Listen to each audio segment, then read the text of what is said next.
नमस्कार व्यूअर्स, मैं हूं अमीश देवगन।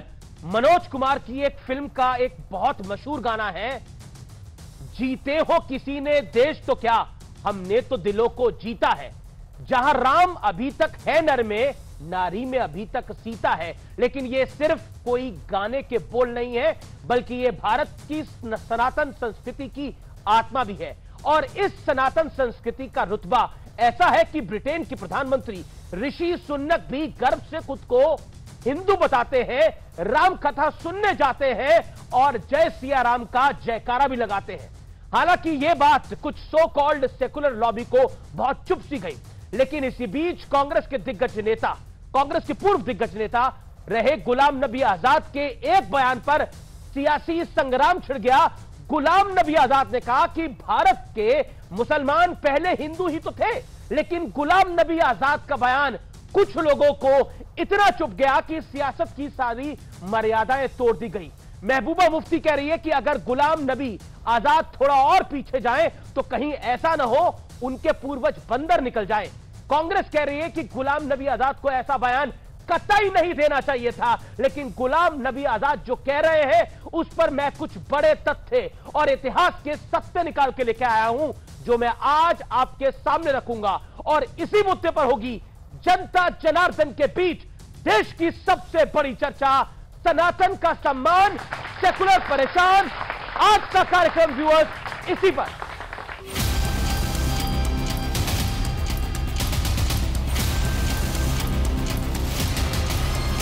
कोई सनातन को मिटाने का संकल्प ले रहा है, सनातन को डेंगू, मलेरिया, कोरोना जैसा बता रहा है, तो कोई कह रहा है कि सनातन धर्म सामाजिक बीमारी है, ये कुष्ठ रोग और HIV से भी ज्यादा घातक है। மாநாடு என்றும் நீங்கள் இதை போட்டிருக்கிறீர்கள், இதை அழைத்திருக்கிறீர்கள், இந்த நிகழ்ச்சிக்கு பெயரிட்டீர்கள், அதற்கு என்னுடைய வாழ்த்துக்கள். சிலவற்றை நாம் ஒழிக்கத்தான் வேண்டும், எதிர்க்க முடியாது. கொசு, டெங்கு காய்ச்சல், மலேரியா, கொரோனா இதையெல்லாம் நம்ம எதிர்க்க கூடாது, ஒழித்து கட்ட வேண்டும். உண்மையாகத்தான் சொன்னார், மலேரியா போல டெங்கு போல ஒழிக்க வேண்டும் என்று. மலேரியாவுக்கும் டெங்குக்கும் சோசியல் ஸ்டிக்மா இல்ல, அது ஒரு அருவருப்பா சமூகம் பார்க்காது. அருவருவாக பார்க்கிற ஒரு சனாதனத்தை சொல்லணும்னா முறைப்படி ஒரு காலத்துல தொழுநோய் இருந்தது. मुंबई में क्या फैसला किया था आप लोगों ने कि क्या हिंदू आस्था, हिंदू विश्वास, हिंदू चिंतन के खिलाफ इस तरह की शर्मनाक विभत्स टिप्पणी की जाएगी? ये वही ए राजा हैं जो 2G घोटाले के आरोप में 15 महीने जेल में बिता चुके हैं। अब जरा INDIA गठबंधन के कुछ और साथियों की मानसिकता देख लीजिए। Any religion which does not give you equal rights, does not treat you like humans, is not a religion. So it's as good as a disease. अब टीका लगा के घूमने वाले ने भारत को गुलाम बनवाया था, और फिर कैसे भारत गुलाम हो जाए का प्रयास कर रहा है निर्माण। सोची समझी रणनीति है कि हिंदुओं को गाली दो, हिंदुओं को खत्म करने की बात करो, क्योंकि हिंदू तो वोट बैंक नहीं समझते, मुस्लिम वोट बैंक है। कर्नाटक के गृह मंत्री जी परमेश्वर ने तो हिंदू धर्म की उत्पत्ति पर ही सवाल उठा दिए। इस्लाम धर्म ಬಂದಿದೆ, ಕ್ರೈಸ್ತ ಧರ್ಮ ಬಂದಿದೆ, ಯಾರು ಹುಟ್ಟಿಸಿದ್ರು ಹಿಂದೂ ಧರ್ಮ ಇನ್ನೂ ಕ್ವೆಶ್ಚನ್ ಮಾರ್ಕ್ ಬಿದ್ದಿದೆ, ತೆಗೆದಿಲ್ಲ ಕ್ವೆಶ್ಚನ್ ಮಾರ್ಕ್। इस प्रकार के लोग कोशिश मानसिकता से ओतप्रोत है और सनातन धर्म सनातन है, अनंत है। लेकिन मुद्दा सनातन से हेट का नहीं है। सवाल है कि आखिर INDIA गठबंधन की मुंबई बैठक के बाद हिंदू और सनातन पर हमले की होड़ क्यों लग गई है? क्या वाकई ये विपक्ष की सोची समझी प्लानिंग का हिस्सा है, जैसा कि बीजेपी आरोप लगा रही है? दुनिया भर में हिंदुत्व और सनातन का डंका है। बापू, जय Siya Ram. Bapu, I'm here today not as Prime Minister, but as a Hindu. इतना ही नहीं, G20 के लिए भारत आने से पहले भी सुनक ने कहा कि मुझे हिंदू होने पर गर्व है। ऐसे में बड़ा सवाल यही है कि अपने देश के कुछ विपक्षी दल हिंदुत्व और सनातन के खिलाफ हेट का एजेंडा क्यों चला रहे हैं? आज इसी सवाल पर जनता के बीच होगी देश की सबसे बड़ी बहस। और इसी विषय पर बात करने के लिए मेरे साथ आज जुड़ रहे हैं कई खास मेहमान। सबसे पहले तो जोरदार तालियां सारी ऑडियंस के लिए हमारे साथ मौजूद है। और आज एक बेहद बड़ा खास पैनल है। सुधांशु त्रिवेदी हमारे साथ, भारतीय जनता पार्टी के member of parliament. Devkinandan Thakur है, उनको अभिनंदन है। राजकुमार भाटी है मेरे साथ, प्रवक्ता समाजवादी पार्टी के, उनका अभिनंदन है। और मेरे साथ शादाब चौहान है, नेता पीस पार्टी के, जोरदार तालियों के साथ उनका अभिनंदन है। मेरे साथ साजिद रशीदी है, जाने माने इस्लामिक स्कॉलर है, उनका अभिनंदन है जोरदार तालियों के साथ। तो आप तमाम लोगों का स्वागत है इस चर्चा में। शादाब चौहान, तो आपके पूर्वज भी हिंदू थे, ऐसा गुलाम नबी आजाद कह रहे हैं।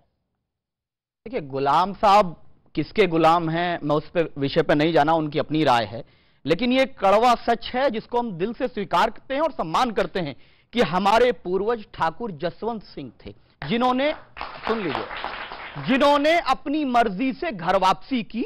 क्योंकि हमारा यह धार्मिक बिलीफ है कि दुनिया में जो कोई पैदा होता है, मुसलमान पैदा होता है, और आदम अलैहिस्सलाम जो उसको उनको सब मानते हैं, वो भारत में आए, तो पूरी दुनिया जो है वो भारत से शुरू हुई है। हमारा भारत तो इतना महान है। दूसरी बात, ऋषि सुनक जी ने कहा जय सिया राम, और आज हमारे यहां लोग दुर्भावना में नारा कौन सा लगाते हैं? जय श्री राम। कब लगाते हैं? सम्मान करते समय नहीं, गरीबों की हत्या करते समय, बेसहाराओं को मारते समय। राम मंदिर का जब शिलान्यास करने गए थे प्रधानमंत्री नरेंद्र मोदी, तो उन्होंने जय सिया राम का नारा ही लगाया था। लेकिन तब तो आप छाती पीट रहे थे। नहीं, कभी नहीं, हमें कोई आपत्ति नहीं उस नारे से। ठीक है। सुधांशु त्रिवेदी, गुलाम नबी आजाद ने एक बात बोली, तो मुझे लगा कि मुझे पढ़ना चाहिए कि क्या है, तो मैंने शेख अब्दुल्ला साहब की ऑटोबायोग्राफी पढ़ी।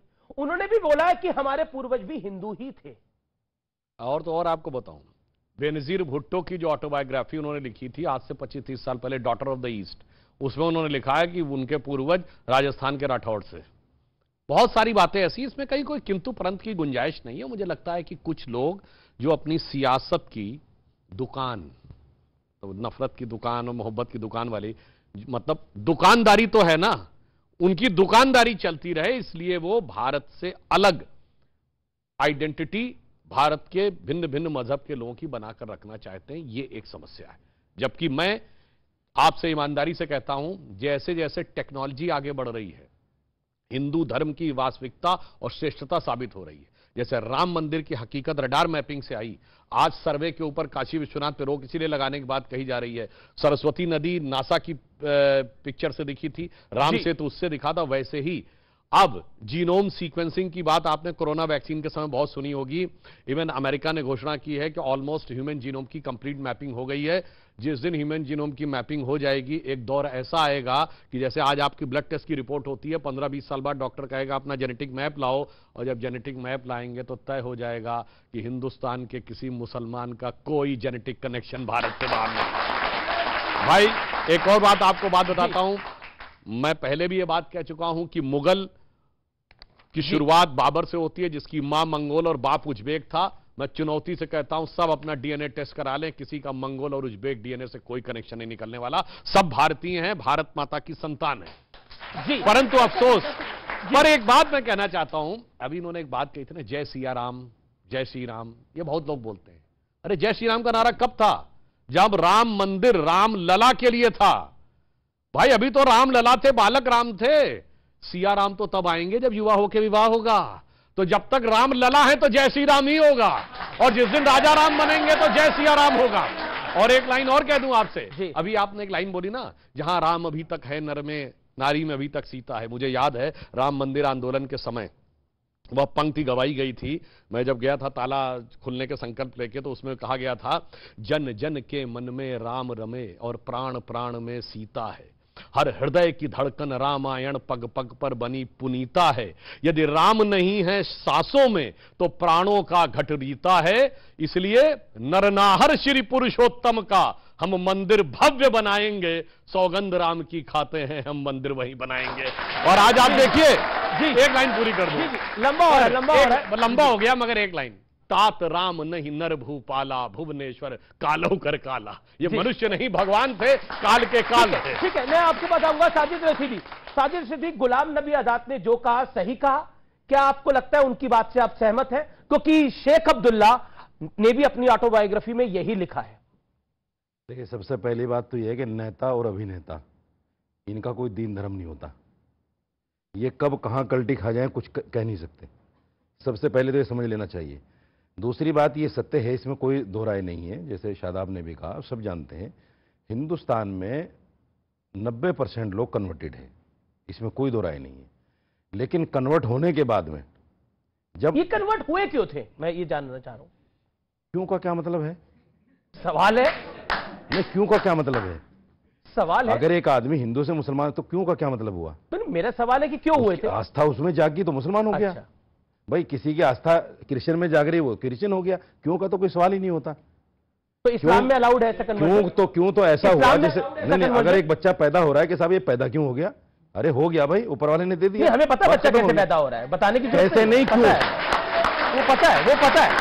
कन्वर्जन के लिए पूछा हूं। बच्चा तो पैदा हो रहा है, पता है कैसे पैदा हो रहा है। बहुत विद्वान मानता था आपको। जब हमने मान लिया कि हाँ कन्वर्टेड है, अब कन्वर्टेड क्यों है उस पर मत जाइए।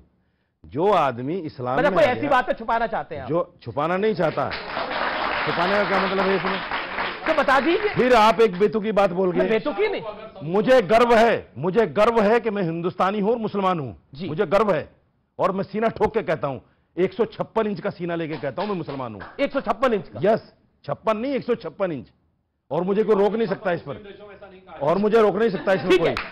जी आपने अपनी बात को रखा। अब सबसे बड़ी दिक्कत, मेरी बात पूरी तो नहीं होने दी आपने। सुधांशु जी को बोलने दिया आपने, आपको भी पूरा बोलने दिया, और मुझे एक सेकंड नहीं बोलने दे रहे हो, क्योंकि मैं सत्य बोल रहा हूं। हाँ। और सत्य आप भी तो सच बोल रहे हैं, निगला नहीं जाता। बाकी कौन सच बोल रहा है? सच निगला नहीं जाता, बहुत मुश्किल से निगला जाता है। अभी सुधांशु जी जो है फिर मुस्लिम देशों में पहुंच गए। हम हिंदुस्तानी है मेरे भाई, हिंदुस्तान की बात करो ना हमसे। मुस्लिम देशों में क्या, और हम तो नहीं बैठ के बात करते हैं यहाँ क्या हो रहा है। अगर मुस्लिम देशों की बात करो तो मैं आपको एक सत्य बताता हूं आज। देखिए, मैं अभी हज पर होकर आया हूं सर, वहां हजारों लोगों का मजमा था। एक 10 रियाल किसी का गिर गया होगा बेचारे का, किसी आदमी ने उसको हाथ नहीं लगाया उठाने के लिए। क्यों? पता है कि अगर ये उठा लिया, चोरी हो गई तो हाथ काटा जाएगा। बिल्कुल, इतने सख्त कानून है वहां। मुस्लिम देशों की बात कर, वहां रेप नहीं हो सकता जैसे यहां रोजाना होता है ना। जैसे मणिपुर के सीएम ने कहा है कि ये काम तो रोजाना होते हैं यहां।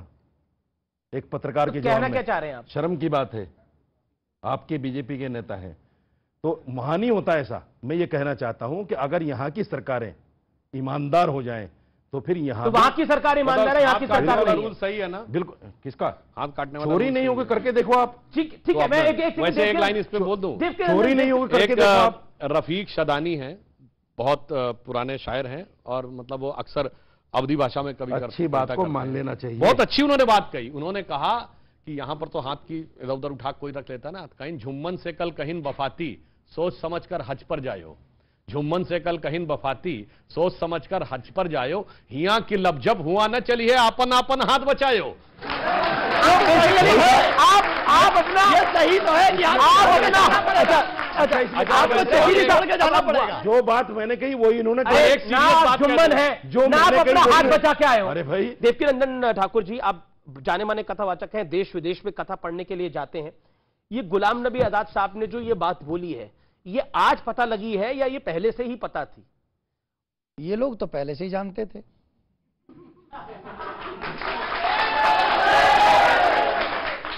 बार बार नारे मत लगाइए, मेरा निवेदन है। मेरे पूर्वज कौन है ये तो मुझे पता ही होगा ना, और आज हम सबके सामने इन्होंने एक्सेप्ट भी किया।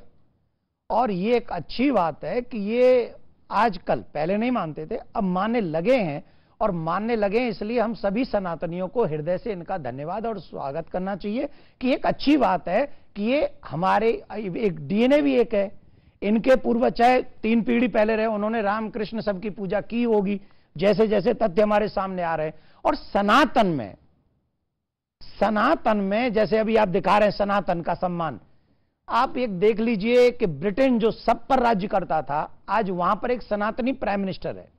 और वो सनातनी प्राइम मिनिस्टर किसी देश पे आक्रमण करने का ऑर्डर नहीं दे रहा है, बल्कि अपने यूथ को, अपने समाज को या अपने देश को आगे ले जाने की जिद कर रहा है। और तमाम क्रिटिकल कंडीशनों से लड़ता हुआ अपने यूथ को भी आगे बढ़ा रहा है, अपने देश को भी आगे बढ़ा रहा है। ये सनातन की ताकत है, किसी को हर्ट नहीं करता पर आगे बढ़ाता है। तो सनातन का मतलब है था, है और। लेकिन हमारे जी, लेकिन हमारे देश के अंदर एक मेरा सवाल है और वो ये है कि ऋषि सुनक ने तो बोला कि मैं बतौर प्रधानमंत्री नहीं, बतौर हिंदू यहां आया हूं, और लेकिन हमारे देश के प्रधानमंत्री अगर इस बात को बोल दें, योगी आदित्यनाथ सीएम है वो बोल दें, गृह मंत्री अमित शाह है वो बोल दें, तो तूफान खड़ा हो जाता है। ऐसा लगता है कि उनसे बड़ा कॉम्युनल कोई नहीं है। देखिए एक बात बताइए, कोई भी व्यक्ति किसी भी पोस्ट पे हो, आप हो, मैं हूं, आप हो, नेता हो, जज हो, वकील हो, पुलिस वाला हो, नेता हो, अभिनेता हो, कोई भी हो, उन सबका कोई ना कोई तो धर्म से कनेक्शन है। एक बात मैं आज आपके चैनल के माध्यम से बता रहा हूं, सब लोग सुन लें जी। जो मनुष्य जिस धर्म में पैदा हुआ है और अगर किसी पद पे बैठकर उसको वो नहीं मानता है, इसका मतलब ही है कि वो अगर उस धर्म को नहीं मानता है, इसका मतलब उस संविधान की कसम को भी नहीं मानेगा। और जो देश के जो अपने धर्म की कसम नहीं मानता, अपने संस्कारों को नहीं मानेगा, धर्म क्या सिखाता है? झूठ मत बोलो। धर्म क्या सिखाता है? चोरी मत करो। धर्म क्या सिखाता है? करप्शन मत करो। धर्म क्या सिखाता है? किसी को दुख मत दो। अगर राजनेता हो के, जज हो के, पुलिस वाला हो के, आप पत्रकार हो के, मैं कथाकार हो के इन चीजों को मानूंगा, तो इससे देश का हित होगा कि बुरा होगा? लेकिन देखिए, ये तो आइडियल सिचुएशन आप बता रहे हैं, लेकिन देश के अंदर तो सवाल खड़ा कर दिया जाता है। मैं उसी सवाल के ऊपर आ रहा हूं। जो लोग सवाल खड़ा करते हैं उन पे सवाल होना चाहिए कि तुम झूठ का सपोर्ट कर रहे हो, इसलिए तुम लोग झूठे हो, और जो सत्य को लेकर चलता है और हर जगह गर्व से कहो कि मैं सनातनी हूं।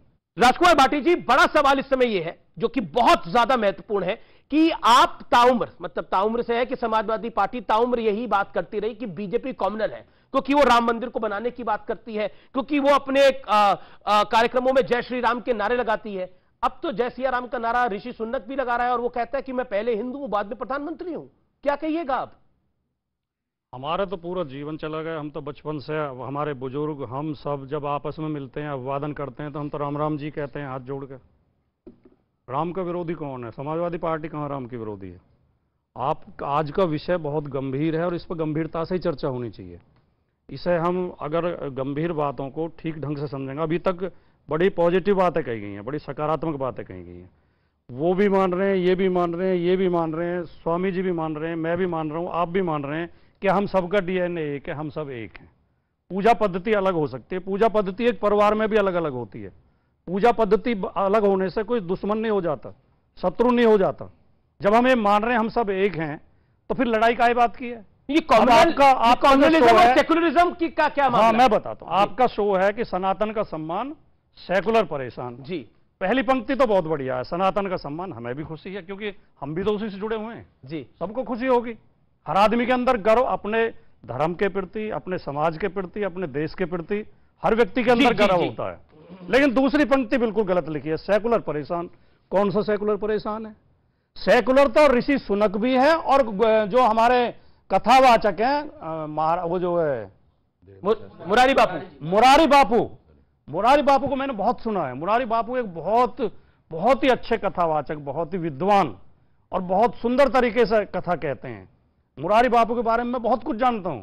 मुरारी बापू अपनी कथा में हिंदी के कवियों को भी बुला के सम्मानित करते हैं, उर्दू के शायरों को बुला के भी सम्मानित करते हैं, हिंदू मुसलमान का भेद ही नहीं करते। वो कबीर के पद भी सुनाते हैं, वो उर्दू शायरों की शायरी भी बीच बीच में बोलते हैं। वो खुद अपने आप में सेकुलर हैं और ये देश सेकुलर है, देश का संविधान सेकुलर है। सेकुलर सनातन की कोई लड़ाई नहीं है। सेकुलर का मतलब है सब धर्मों का सम्मान करो, जी, कानून का पालन करो, संविधान का पालन करो। जब धर्म को, रामचरितमानस का आपके नेता सम्मान ही कर रहे हैं, मैं बता दूं, सेकुलर होने के नाते, उसमें बता दूं, फाड़ के जला रहे हैं। धर्म को धौंस की तरह यूज किया जाता है। किसने करा यूज? करते हैं बहुत लोग।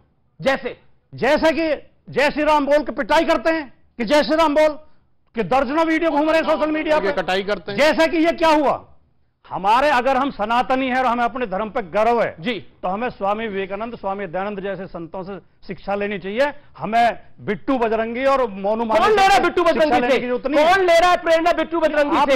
ये राम और कृष्ण नाराज हो रहे हो आप? यहाँ का युवा राम और कृष्ण से प्रेरणा लेता है, इन लोगों से नहीं। Point number one. Point number two, अब आप सुनना पड़ेगा। अब पॉइंट नंबर टू, मैं आपकी बात, सुधांशु आपका जवाब जरूरी है। मेरा जवाब पूरा हो जाए। बोलिए अमीश जी, आप इस बात पे क्यों नाराज हुए? मैं तो नाराज नहीं हो रहा, बोल रहा हूं। आप पक्ष क्यों बनते हैं? मैं तो राम और भगवान राम और कृष्ण की बात करना, किसका पक्ष लेना है? आप वकील की तरह खड़े हो जाते हैं। मैंने तो नहीं कहा कि बिट्टू बजरंगी मोनू मानेसर से आप ले रहे हो शिक्षा।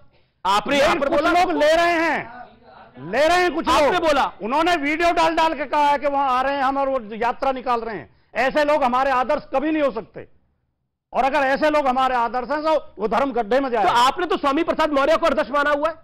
नहीं, स्वामी प्रसाद मौर्य हमारे पार्टी के सम्मानित नेता हैं। हाँ, तो लड़ाई लड़ रहे हैं, किसी और धर्म ग्रंथ की जरा के देखे ना, स्वामी दूध का दूध और पानी का पानी। स्वामी प्रसाद मौर्य कोई धर्मगुरु नहीं है। आप राजनीति और धर्म को एक जगह क्यों मिला रहे हैं? क्यों नहीं मिलाऊंगा? नहीं, क्यों नहीं मिलाऊंगा? आपके नेता ने मिलाया। अगर मिलाओगे तो आप गलती कर रहे हो। आपके नेता ने मिलाया तो गलती कर रहे हो। देखिए, इन्होंने बात कही, वहीं से मैं कहता हूं जो धर्मगुरु नहीं है उसको धार्मिक विषय पे नहीं बोलना चाहिए, टिप्पणी नहीं करनी चाहिए। डॉक्टर नहीं हो तो डॉक्टरी पे मत बोलो, इंजीनियर नहीं हो तो इंजीनियरिंग पे मत बोलो, इकोनॉमिक्स नहीं हो तो इकोनॉमिक्स पे मत बोलो।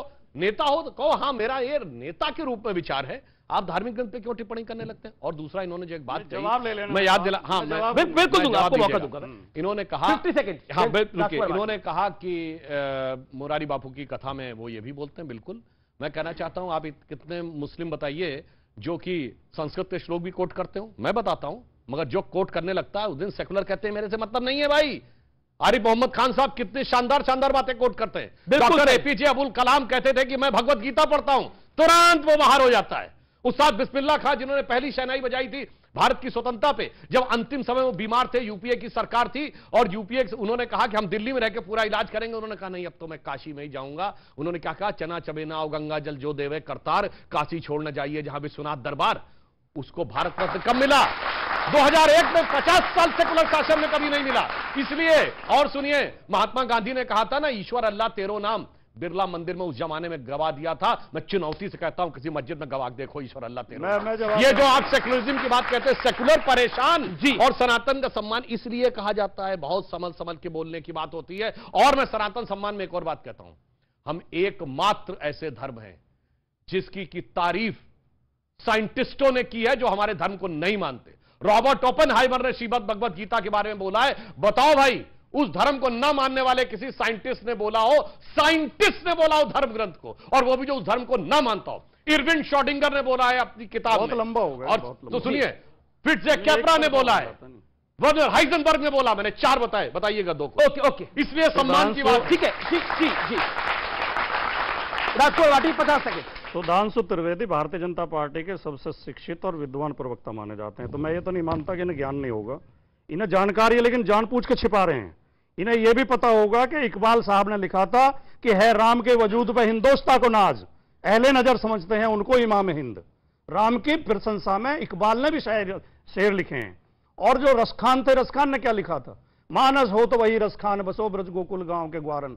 श्री कृष्ण की स्तुति में उन्होंने छंद लिखे हैं। तो ऐसा नहीं है कोई मुसलमान नहीं कहता, मुसलमान भी राम को मानते हैं, कृष्ण को भी मानते हैं, हिंदू भी मुसलमानों का सम्मान करते हैं। इसी से देश मजबूत होगा। ये जो लड़ाने की राजनीति है, ये जो अपने राजनीतिक स्वार्थ के लिए घृणा फैलाई जाती है, लड़ाई कराई जाती है, फैला रहा है घृणा?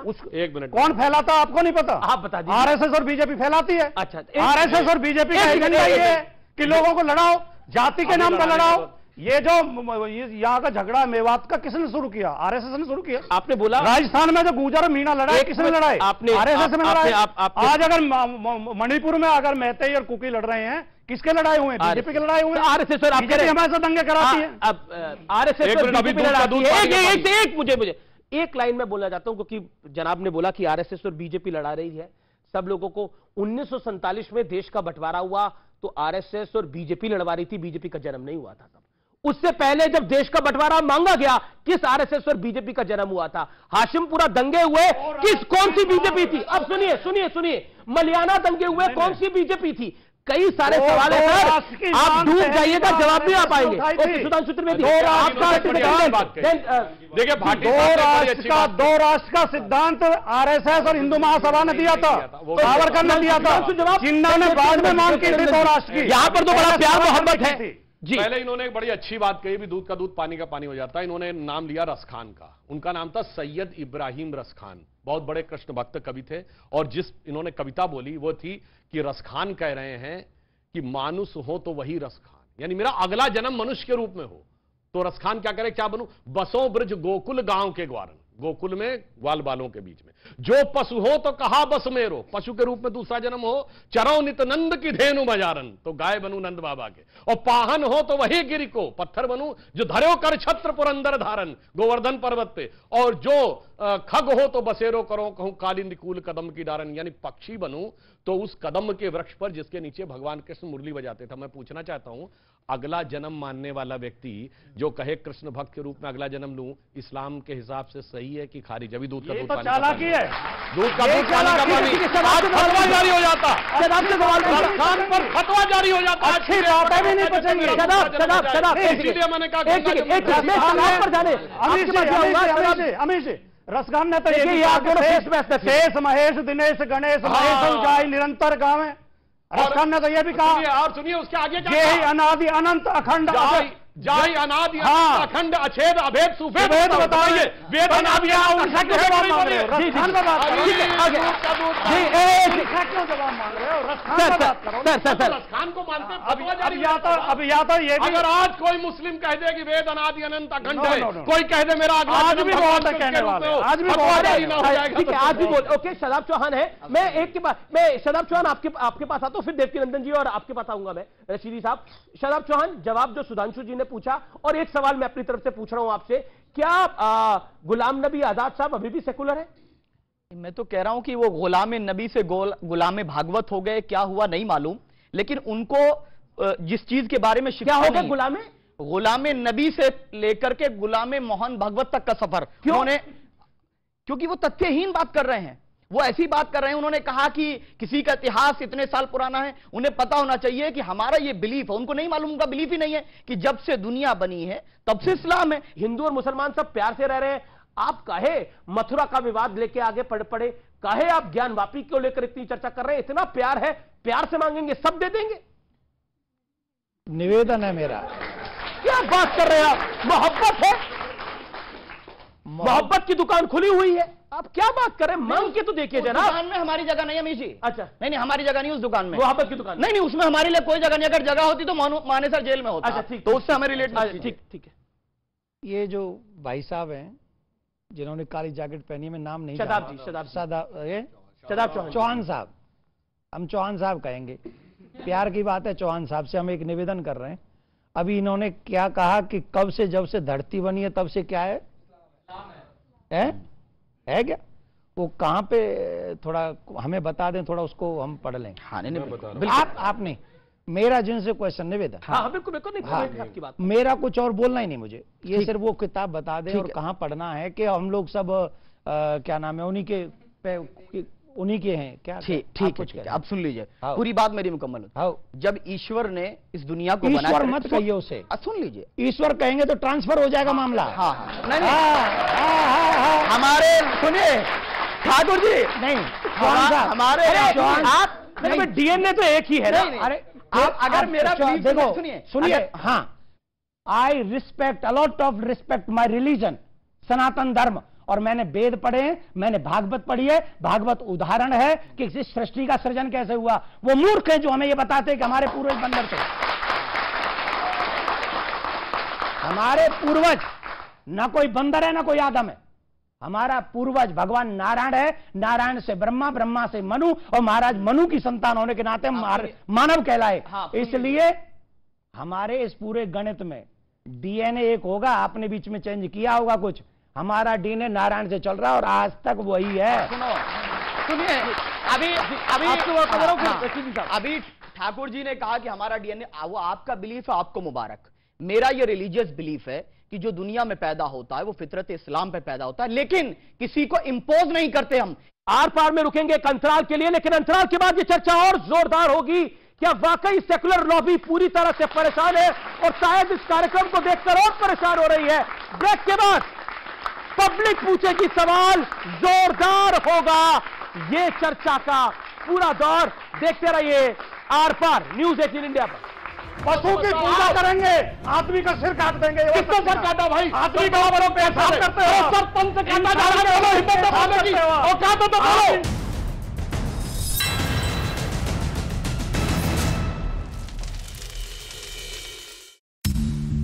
एंड्योरेंस चैंपियनशिप को पूरा करने वाली पहली भारतीय बन गई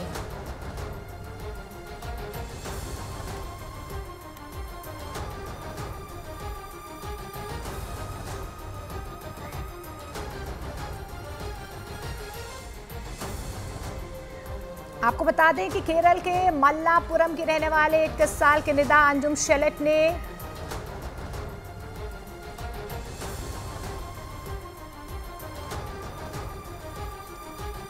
तो आपको बता दें मल्लापुरम की रहने वाली 21 साल की निदा अंजुम शेलेट ने इक्वेस्ट्रियन वर्ल्ड एश्योरेंस चैंपियनशिप में इतिहास रच दिया है। उन्होंने 2 सितंबर को फ्रांस में आयोजित जूनियर और यंग राइडर्स के लिए आयोजित इस प्रतियोगिता में हिस्सा लिया है, जिसमें उन्होंने घुड़सवारी करते हुए 120 किलोमीटर की दूरी को महज 7 घंटे और 29 मिनट में पूरा कर लिया।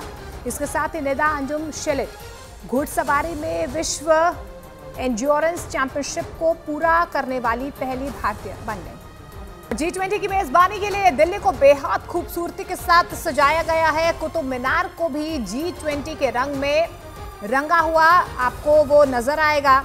रात में कुतुब मीनार पर लेजर शो भी चलाया गया। वहीं भारत मंडपम भी जगमगा रहा है। 9 और 10 सितंबर को दिल्ली के प्रगति मैदान में बने भारत मंडपम में G20 की बैठक होगी। दिल्ली की सभी ऐतिहासिक इमारतों पर खास सजावट की गई है ताकि विदेशी मेहमान हमारी ऐतिहासिक और सांस्कृतिक विरासत से भी अच्छे से रूबरू हो पाएं।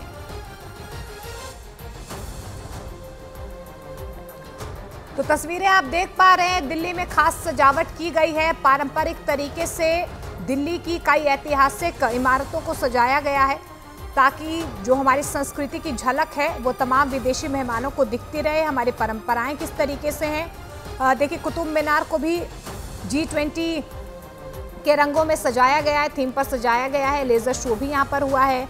दिल्ली की तमाम सड़कों में और इमारतों में आपको इस तरीके की सजावट नजर आएगी। तो G20 समिट के लिए पूरी दिल्ली हाई अलर्ट पर है। जमीन से लेकर आसमान तक सुरक्षा का कड़ा पहरा है।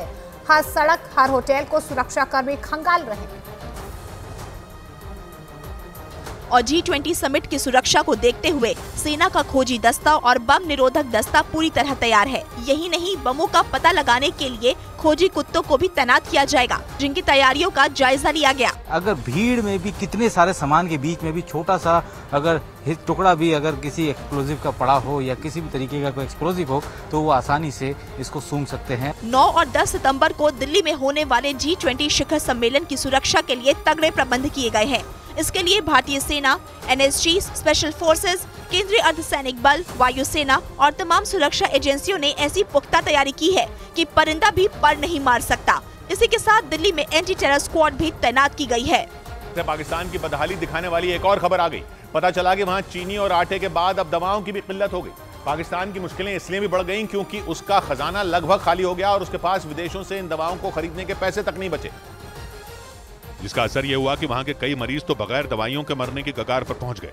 पाकिस्तान के मीडिया के मुताबिक विदेशी मुद्रा की कमी की वजह से पाकिस्तान में पिछले 6 महीनों से कई जरूरी दवाएं आयात नहीं की गईं। यही वजह रही कि इस समस्या से निपटने के लिए पाकिस्तान ने ईरान से मदद की गुहार लगाई ताकि वो पाकिस्तान में ही इन दवाओं को बनाने में उसकी मदद कर सके। बताया गया कि इसके लिए पाकिस्तान के स्वास्थ्य मंत्री डॉक्टर नदीम जान और ईरान के राजदूत के बीच एक मीटिंग भी हुई, जिसमें पाकिस्तान को इस समस्या से निकालने की रणनीति बनाई गई।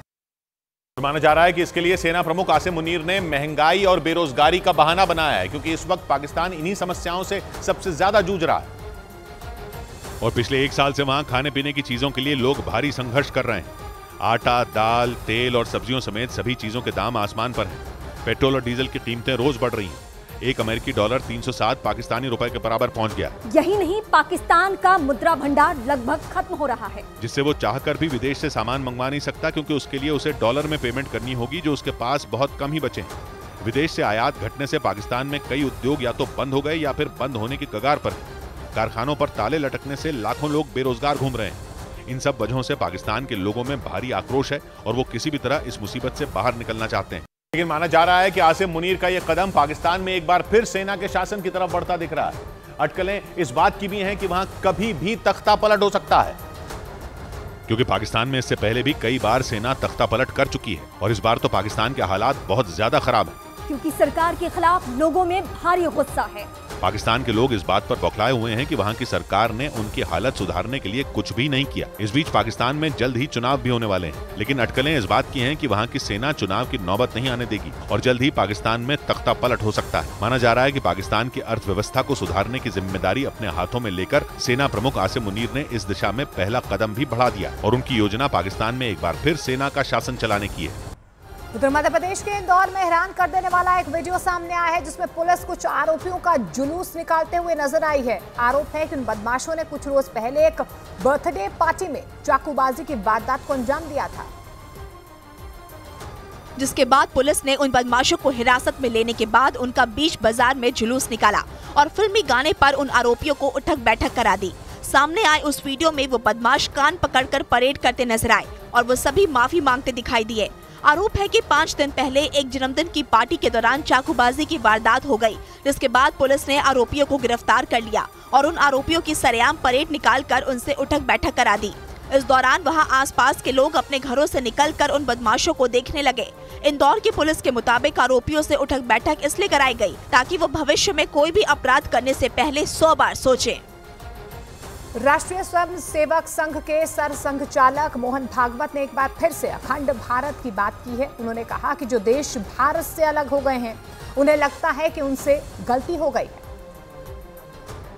जो भारत से अलग हुए हैं, उनको लगता है कि वो गलती हो गई, हमको फिर से भारत होना चाहिए, लेकिन वो मानते हैं कि भारत होना यानी नक्शे की रेखाएं पोंछ डालना, ऐसा नहीं है। केवल उससे नहीं होगा।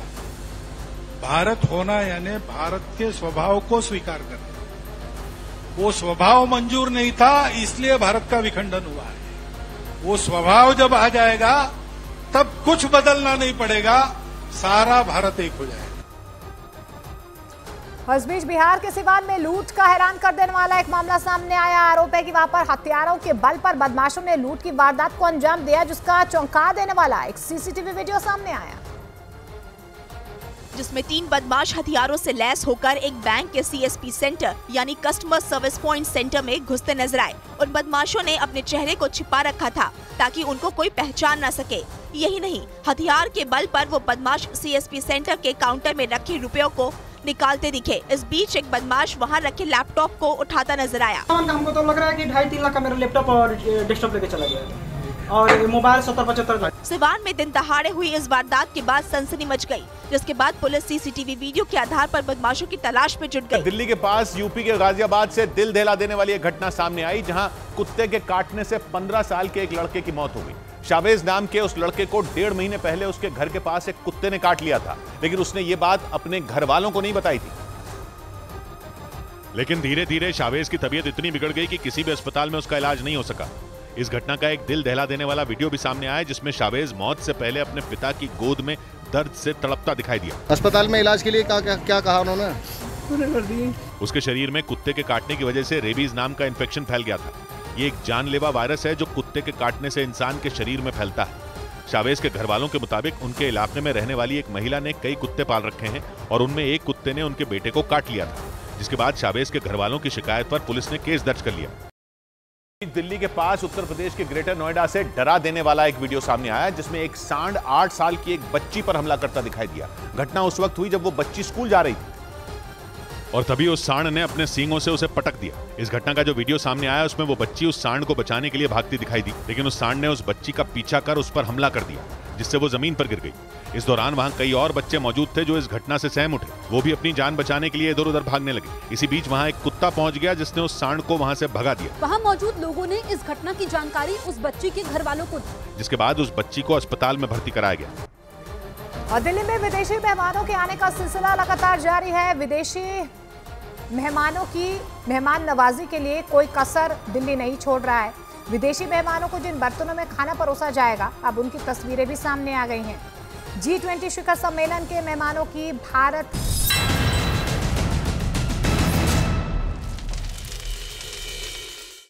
वेलकम बैक व्यूअर्स, आप देख रहे हैं न्यूज 18 इंडिया पर देश का सबसे ज्यादा चर्चित कार्यक्रम आर पार।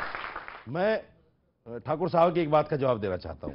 सबसे पहला जो मैसेंजर ऑफ गॉड आया वो हिंदुस्तान में आया, ये मेरा बिलीव है। ये आपका बिलीव। मैं आप नहीं कहता कि आप भी मानो, मैं नहीं कहता ठाकुर साहब को कि ये भी माने, लेकिन ये कह देना कि साहब मुसलमान कुछ नहीं है, इस्लाम कुछ नहीं है, किसी ने और बोली बात? सनातन सब, ये मैं मानता हूं ये गलत है, ये नहीं बोलना चाहिए। बोली नहीं है, अपनी अपनी आस्था सबको प्यारी है। नहीं, आज ऋषि सुन्नत कह रहे हैं कि मैं बतौर प्रधानमंत्री नहीं बतौर हिंदू आया हूं।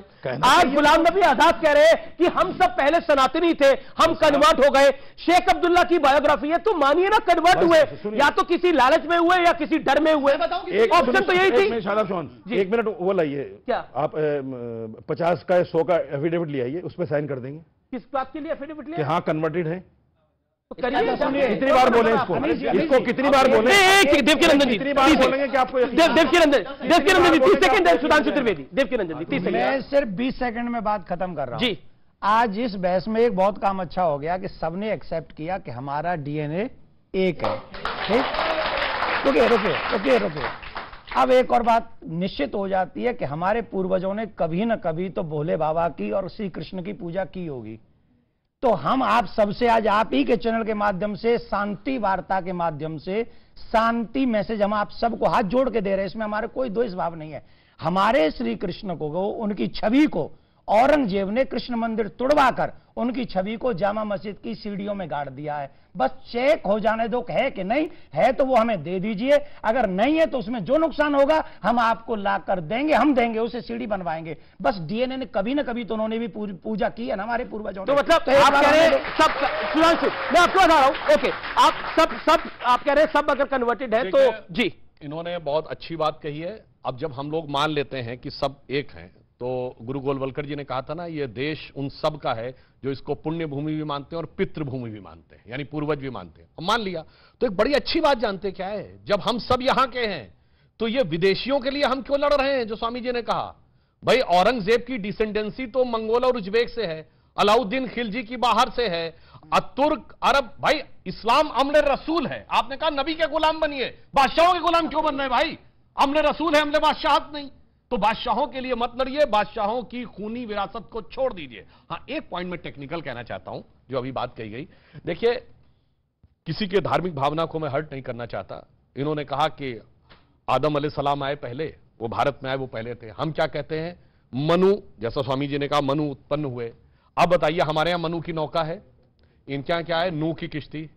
अब आप लिंग्विस्टिक साइंस से बताइए, मनु से अपभ्रंश होकर नूह बना होगा कि नूह से मनु बना होगा? अब आप और आइए, मनुष्य शब्द मनु से बना, मानव शब्द मनु से बना, मैन शब्द मनु से बना।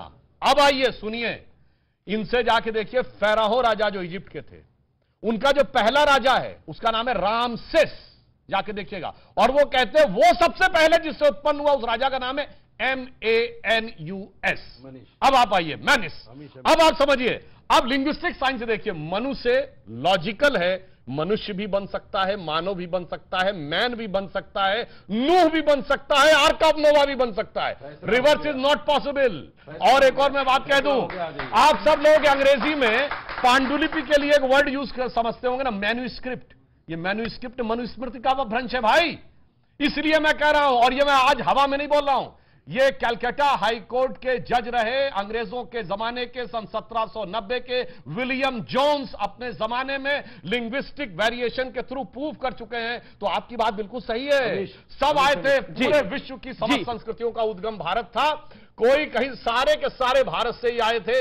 इसीलिए हम ये कहना चाहते हैं, जातियों का उत्थान पतन ना दिया, झड़ी प्रचंड समीर, खड़े देखा झेला, हंसते प्रलय में पले हुए हम वीर, किसी का हमने छीना नहीं, प्रकृति का रहा पालना यही, हमारी जन्मभूमि थी यही, कहीं से हम आए थे नहीं। जी शादाब साहब का अभी आप जवाब दे रहे थे कि रिलीजियस विश्वास, रिलीजियस मेरा विश्वास है, स्वामी जी को आप दे रहे थे जवाब। आप ये बताइए, इस्लाम तो कोई धर्म ही नहीं है, मजहब है, पंथ है, जबरदस्ती थोपा जा रहा है। मैं चुनौती से कह रहा हूं, आप बता दीजिए, इस्लाम अगर धर्म हो मैं बाहर चला जाऊंगा। जी बताइए आप। ठीक है, ओके, शदाब का जवाब होगा। पहली बात आप लोगों से ले रहा हूं, अभी आपने ग्रेजुएशन तो किया होगा ना, उसमें सवाल सुन, जब रिलीजन का ऑप्शन आया होगा, आपने कहीं हिंदू फील किया होगा अपने आप को? क्या हिंदू, मेरे विद्वान बैठे हैं, सनातन धर्म के विद्वान है, सनातन धर्म तो है, लेकिन हिंदू शब्द कब आया? क्या लेना देना है उसका सनातन धर्म से? वो मुझे बता दीजिए। विदेशियों ने नाम दिया, उस नाम को ढो रहे, पहले अपना सोच लीजिए, बाद में मेरे से सवाल करना। बाद में मुझसे सवाल करना। आपका सवाल क्या है? खड़े होके बोलिए। इंडिका कहा था, इंडिका ना कि हिंदू कहा था। हिंदू कहाँ से आया बता दीजिए सर। जी आप बता दीजिए, आप बता दीजिए कहाँ से आया हिंदू। जी बताऊं आपका क्या सवाल? आगम में लिखा है हिमालय समारंभ। सुनिए, बृहस्पति आगम में लिखा हिमालय समारंभ यावत बिंदु सरोवरम तद्देव निर्मितम देशम हिंदुस्तानम प्रचक्षते। तो हिंदुस्तान आ गया ना, हिंदू से हिंदुस्तान आया। हुआ। अरे ठीक पाखंड हुआ है, सनातनी लोगों के साथ पाखंड हुआ है। क्या पाखंड हो रहा है? किसी वेद में हिंदू शब्द कैसे आया? ओके देवकीनंदन जी कुछ कहना चाह रहे। देवकीनंदन जी बोलिए। देवकीनंदन जी मैं आपको मौका दूंगा। रुक जा भैया। ओ भैया ने रुक ला भाई, हम बैठे हैं यहाँ। कुछ नहीं, एक क्वेश्चन नहीं है। ये जो काली जैकेट वाले चौहान साहब हैं जी, पाखंड का अर्थ बताएं क्या है? हाँ मैं बता रहा हूं। पाखंड का अर्थ वो है जो सनातनियों के साथ हुआ, टैग में हिंदू लिख दिया गया, यही सबसे बड़ा पाखंड है। यही अर्थ है। बजा ताली हाँ, और सर्च करना। चार वेद है, चारों का सम्मान है। साबित कर दे कहीं मेंशन्ड हो हिंदू। बताइए देवकीनंदन जी, बताइए हिंदू बताइए ना। मुझे एक बात बताइए अमीश जी, आप हमको पागल समझ रहे हैं?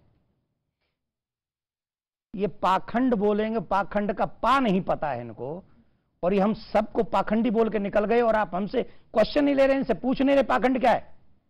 सबसे पहले तो ये होना चाहिए, जो आप टीवी चैनल पे बोल रहे हैं ना, ये सिर्फ यहां ताली 4 लोग नहीं बजा रहे हैं, पूरी दुनिया आपको नेशनल लेवल पे देख रही है। आपको एक एक शब्द सोच समझ के बोलना चाहिए, और किसी की इंसल्ट करने के लिए मत बैठो, किसी के धर्म का अपमान करने के लिए मत बैठो। पाखंड उसे कहते हैं जो परमात्मा से भिन्न है, जो है नहीं पर दिखावा करता है, जो है ही नहीं। पाखंड, मैं धर्म में रहता हूं पर धर्मात्मा नहीं हूं, इट मीन्स पाखंड। किसी ने कोई चाल, वो षड्यंत्र हो सकता है, वो पाखंड नहीं है।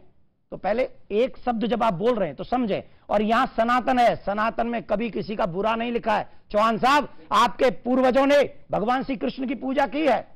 अगर आपको पाखंड है, पाखंड का अर्थ समझना, तो ये समझिए कि औरंगजेब ने मेरे ठाकुर को मस्जिद की सीढ़ियों के नीचे गाड़ दिया। आपको उसका विरोध करना चाहिए कि उस दुष्ट ने हमारे साथ अन्याय किया। आप उसके, सुनिए एक सेकंड, आप उनके साथ उनकी बात में बात मिला देते हैं, इसका नाम पाखंड है। इसे पाखंड। औरंगजेब को रहमतुल्लाह बोलते हैं, औरंगजेब को रहमतुल्लाह बोलते हैं आप। जी सवाल, बड़े सारे सवाल है। जी चौहान साहब ने बिना सोचे समझे बोला कि हम जय श्री राम गुस्से से बोलते हैं। अगर गुस्से से बोल रहे तो ना बैठे नहीं होते यहाँ पे। यही तो सच्चाई है। अरे भाई हमारे सनातन पता है, हमारे पता है, मानना तो बहुत बड़ी बात, चींटी सामने आती है ना तो चींटी को देख के रास्ता काट देते हैं। हिंदू सनातन धर्म में आपको पता भी है। वो कह रहे कि जय श्री राम क्या बात करे, बहुत बड़ी बात बोली हिंदू आप बैठे नहीं होते। बहुत बड़ी बात बोलिए, खंडन कीजिए इसका। हमने किसी को कहा कि ऐसा कर देते नहीं, खंडन कीजिए इसका। खंडन कर। दूसरी चीज, जी ठाकुर, आपको बताइए कि हम उसमें चौहान साहब बैठिए भैया, बैठिए, आपने अपनी बात को रखा। देखिए हमारे चौहान साहब से एक बात है, उसने जब ये शब्द बोला तो हमने हाथ उठाया कि ये बात नहीं बोलनी चाहिए। हम सबने उठाया, इसका मतलब है हम लोग इसके पक्षधर नहीं है। पर चौहान साहब उसका बात का लाइन ठीक था, पहली लाइन गलत नहीं। उसने एक बात बोली, वो गलत लगी हमको, हमने हाथ उठा दिया कि ठीक नहीं है। पर हमारे भी दर्द को समझो, जामा मस्जिद की चेकिंग करवा दो प्लीज, क्योंकि आज भी वहां से प्लीज। अरे हाँ बोलो, अब सुनिए, हाँ बोलिए, हाँ बोलिए, बोलिए। देखिए प्यार, आपने बोला प्यार है, मोहब्बत है, तो हाँ बोलिए ना। हमसे मोहब्बत है तो अच्छी बात है, लेकिन ठाकुर साहब को शादाब चौहान पे विश्वास है, नरेंद्र मोदी पे नहीं है। तो चलिए प्रधानमंत्री बनेंगे तो जो सच होगा वो सामने आ जाएगा, दूध का दूध पानी का पानी हो जाएगा। हम तो सत्य के साथ हैं। मोहन भागवत नहीं सर, सुनिए आप चाहते नहीं है। लेकिन कोई धार्मिक व्यक्ति कभी नफरत की बात, झगड़े की बात कर ही नहीं सकता। जो सच्चा धार्मिक होगा वो हमेशा भाईचारे की और मेल मिलाप की बात करेगा। बिल्कुल। कुछ लोग जो राजनीति के लिए धर्म का प्रयोग करते हैं, उसमें विवाद पैदा होता है, वहीं से झगड़े पैदा होते हैं। एक दिल की गहराइयों से मेरा सवाल है आपसे, और एक ये नहीं सर, सुधांशु जी, दिल की गहराइयों से मेरा सवाल है, ये स्वामी प्रसाद मौर्य को किस कैटेगरी में डालते हैं जो रामचरितमानस को लेकर इतनी अनर्गल बातें करते हैं? और दिक्कत तब होती है जब आपके नेता उनको प्रमोशन भी दे देते हैं। नहीं अमित जी, आप रामचरितमानस, मैंने जब ये विवाद चला था तब भी कहा था, रामचरितमानस एक महाकाव्य है, पूरे भारत के विश्वविद्यालयों में साहित्य की श्रेणी में पढ़ाया जाता है, साहित्य सब्जेक्ट में पढ़ाया जाता है, कहीं धर्म ग्रंथ में नहीं पढ़ाया जाता। नंबर एक बात। दूसरे, रामचरितमानस लिखी गई है रामायण को आधार बना के। रामायण में भी वही 7 कांड हैं, बाल कांड है, अयोध्या कांड है, अरण्य कांड है, किष्किंधा कांड है, सुंदर कांड है, युद्ध कांड है और उत्तरकांड है, और यही सारे रामचरितमानस में है। जूकेतु कहानी भी जूकी तो रखी है, लेकिन उन्होंने तुलसीदास जी ने कुछ अपने शब्द ऐसे प्रयोग कर दिए हैं और कुछ घटनाओं को चेंज कर दिया है। हाँ, वो स्वामी प्रसाद को समझ आ गई, अभी तक किसी को समझ नहीं आई थी। 70 के दशक में जो दिल्ली प्रेस है, सरता मुक्तम मैगजीन निकालते थे, पूरी सीरीज चलाते थे तुलसीदास के ऊपर के हिंदू समाज के पथभ्रष्टक तुलसीदास लिखते थे। और तुलसीदास ने क्या क्या गलत लिखा है। मूल वाल्मीकि रामायण की जो कहानी है उस पर किसी को आपत्ति नहीं है। मूल वाल्मीकि रामायण में किसी जाति को नीच नहीं बताया गया है, किसी के प्रति घृणा नहीं है, नारी का अपमान नहीं है। रामचरितमानस में भी नहीं है। नहीं है। मैंने मेरी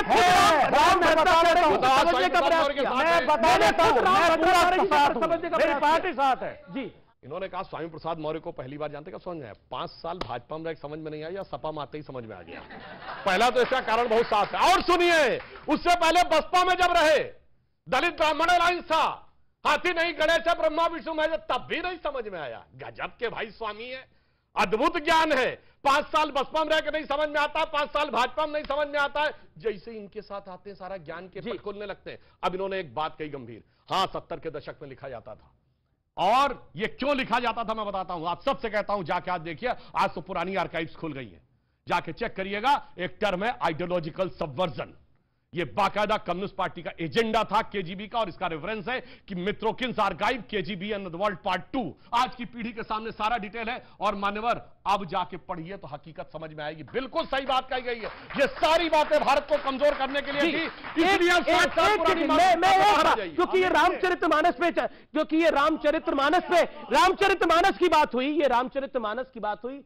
आज मैं कहता हूं रामचरितमानस के शब्दों, थोड़ी देर के लिए रामचरितमानस के शब्दों को छोड़िए, प्रभु श्री राम का चरित्र देखिए, जिसने शबरी के बेर खाए, वानरों की सेना बनाई, और एक ब्राह्मण, क्योंकि रावण एक ब्राह्मण था, एक ब्राह्मण को का वध किया क्योंकि उसने स्त्री हरण किया था। तो राम तो चरित्रवान ही थे और मर्यादा पुरुषोत्तम ही थे। और जो लोग सवाल खड़ा करते हैं, जो लोग सवाल खड़ा करने का प्रयास करते हैं रामचरितमानस पर, वो भारत की आन बान शान पर सवाल खड़ा करते हैं। ये बात बिल्कुल स्पष्ट है। वो लोग भारत की संस्कृति को मिटाना चाहते हैं, वो लोग भारत के अध्यात्म को समाप्त करना चाहते हैं। यही काम अंग्रेजों ने किया था। उन्होंने जातियों में इतना बांटा था हिंदुस्तान को कि हमारे अपने लोगों का अपने ऊपर से भरोसा हट गया था। उन्होंने इकोनॉमिकली हमें कमजोर कर दिया था और हमें अपना गुलाम बना लिया था। इसलिए जो व्यक्ति अपनी जड़ को मजबूत रखता है, वो पेड़ ऊपर ही जाता है, वो नीचे नहीं गिरता। इसलिए हिंदुस्तान के लोगों, अपनी जड़ को मजबूत रखो,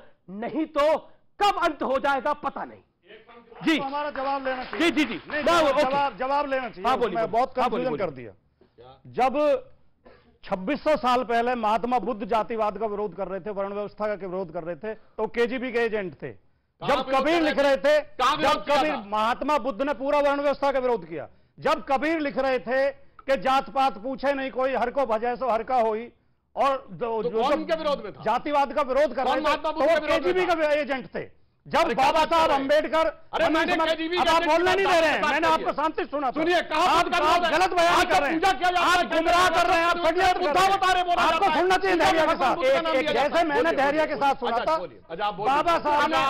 बाबा साहब ने मनुस्मृति की होली जलाई थी, केजीबी के एजेंट थे वो। अच्छा ठीक है, आपने जातिवाद की लड़ाई है, जाति अस्मिता की लड़ाई है, ये रुक नहीं सकती। आपका विषय दूसरी तरफ, बाबा साहब केजीबी का एजेंट बताओ कि हम गुमराह नहीं कर सकते। बाबा साहब गुमराह नहीं कर सकते। पढ़िए, थॉट्स ऑन पाकिस्तान में उन्होंने लिखा है कि किस ढंग का भेदभाव होता था, क्रिश्चियन क्यों नहीं बने, वो भी बात को पढ़ो, पूरी बात बताइए। और सुनिए बाबा थॉट्स ऑफ पाकिस्तान में पता क्या लिखा है, और क्या लिखा है? थॉट्स ऑफ पाकिस्तान में लिखा, उन्होंने लिखा है, मैं उन शब्दों को प्रयोग नहीं करना चाहूंगा क्योंकि आप उसे मुद्दा बनाएंगे। ठीक है, लेकिन बाबा साहब ने, जिनकी आप वकालत कर रहे हो, रशीदी साहब, बाबा साहब ने बहुत बड़े शब्द लिखे हैं। अच्छा, ये रशीदी साहब एक सेकंड देखिए, आप लोगों के झगड़े में ये टेक्निकल में नहीं जाता, मैं एक बात कहना चाहता हूं।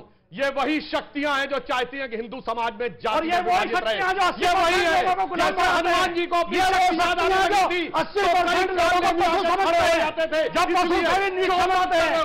ये वो शक्तियां हैं ठीक है जो 80% लोगों को पशु सैनिक समझते हैं। अरे नहीं बिल्कुल पशु की पूजा करेंगे, आदमी का सिर काट देंगे। किसका सर काटा भाई? आदमी का बड़ो पैसा करते हो, सब पंच काटा जा रहा है। हिम्मत दिखाने की औकात तो बोलो, इंसान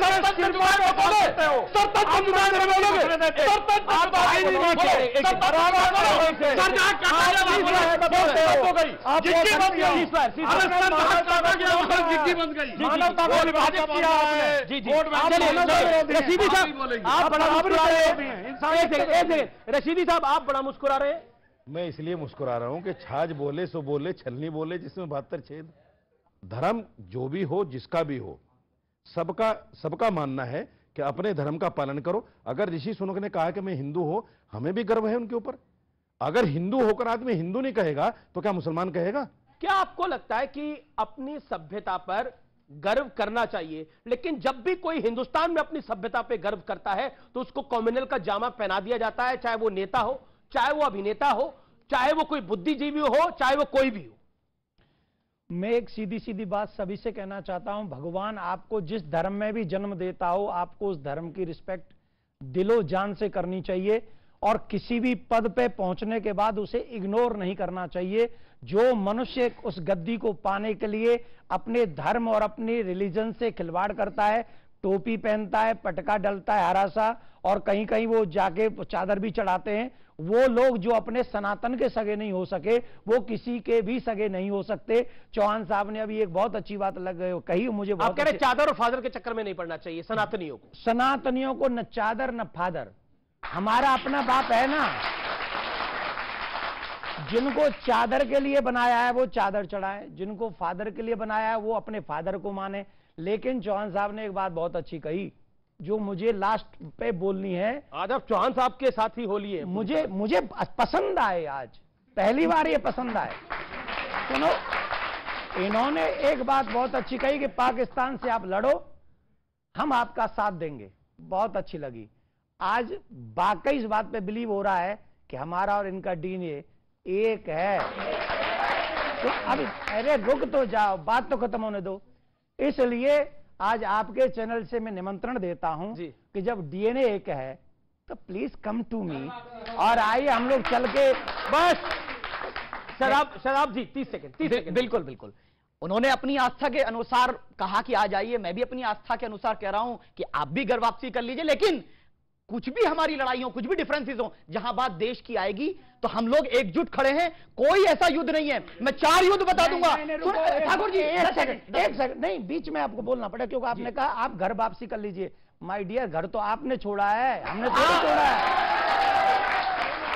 मेरे बिलीव के अकॉर्डिंग हर कोई मुसलमान पैदा होता है, तो घर आपने छोड़ा है, उसमें बहस में मत जाइए सर। फिर चौहान हटा दो। हाँ सुन लीजिए, फिर चौहान हटा दो, फिर चौहान हटा दो। आदरणीय देवकीनंदन ठाकुर महाराज जी ने जो बोला उसी में सारा सत्य है। हमारे धर्म ग्रंथ में कहा गया है, गीता में कहा गया, स्वधर्मे निधनम श्रेयो परधर्मो भयावह। अपने अपने धर्म का पालन करो, कोई झगड़ा ही नहीं है। इसीलिए मैं अटल जी की कविता की वह प्रसिद्ध कविता हिंदू तन मन हिंदू जीवन रग रग हिंदू मेरा परिचय की अंतिम पंक्ति कर कहता हूं, होकर स्वतंत्र मैंने कब चाहा मैं कर लूं जग को गुलाम, मैंने तो सदा सिखाया है करना अपने मन को गुलाम। गोपाल राम के नामों पर कब मैंने अत्याचार किया, कब दुनिया को हिंदू करने घर घर में नरसंहार किया। कोई बतलाए काबुल में जाकर कितनी मस्जिद तोड़ी, भूभाग नहीं शत शत मानव के हृदय जीतने का निश्चय, हिंदू तन मन हिंदू जीवन रग रग हिंदू मेरा परिचय।